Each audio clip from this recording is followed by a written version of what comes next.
Hi, this is Mr. Kays, and this is 34.3b. 34.3b. We've discussed new nations in Africa coming to freedom.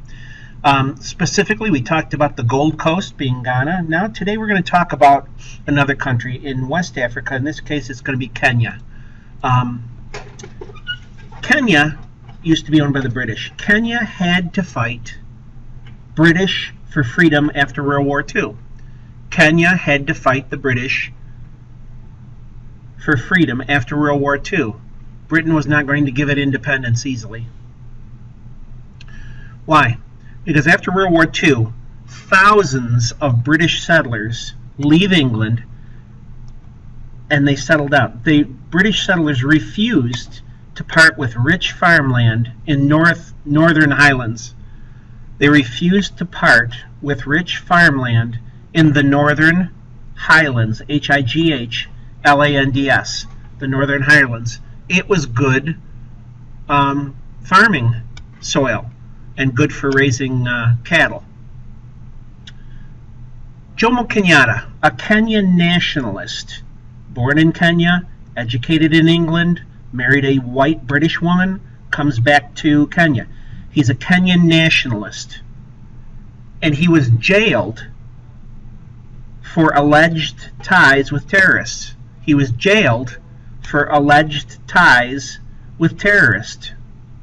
Never proven, but as terrorists were fighting against British settlers, he did not condemn the violence, and so the British thought that he was in on it.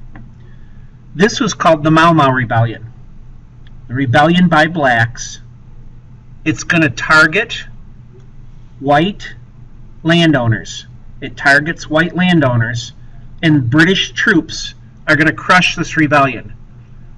British troops are going to crush this rebellion. Jomo Kenyatta was put into prison. In fact, he went to a prison out in the woods, and he worked there for about 10 years at hard labor. He's freed. Kenyatta is freed after 10 years in prison. He's freed after 10 years in prison. The British hoped that the Kenyans would forget about him, but they didn't. When the British grant independence in 1983, the British grant independence in 1983, and Kenyatta becomes the first nationalist president. He becomes the first nationalist president, overwhelmingly voted into power.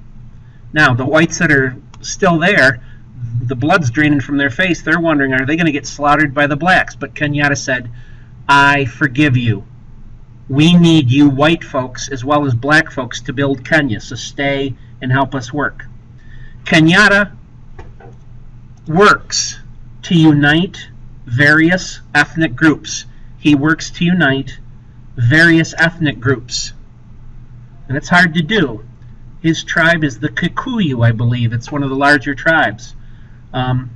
When Kenyatta has some success, but when he passes away of health complications, the next prime minister or president is Daniel Arap Moi. Daniel Arap Moi. His government was corrupt. His government was corrupt and faced ethnic conflict. It was corrupt and it faced ethnic conflict. One-party rule. One-party rule. And then finally, after that, new party gains power. A new party gains power. Doesn't look like it's very democratic, is it, with one party? But these are the things that Kenya faces. These are these problems. I want to show you a couple leaders here. There's Jomo Kenyatta. Quite often wore this funny-looking hat, beard and a mustache, kind of a heavy-set guy, but he was well-loved by his people. On the right here is a gentleman we're going to talk about later on, Mobutu Sese Seko, who is a leader of the Congo or Zaire. And notice the leopard skin hat he wears. He's proud of his African heritage. All right, this is Mr. Kays, and we'll be seeing you. We're done talking about Kenya, and we're done with 34.3b. See ya.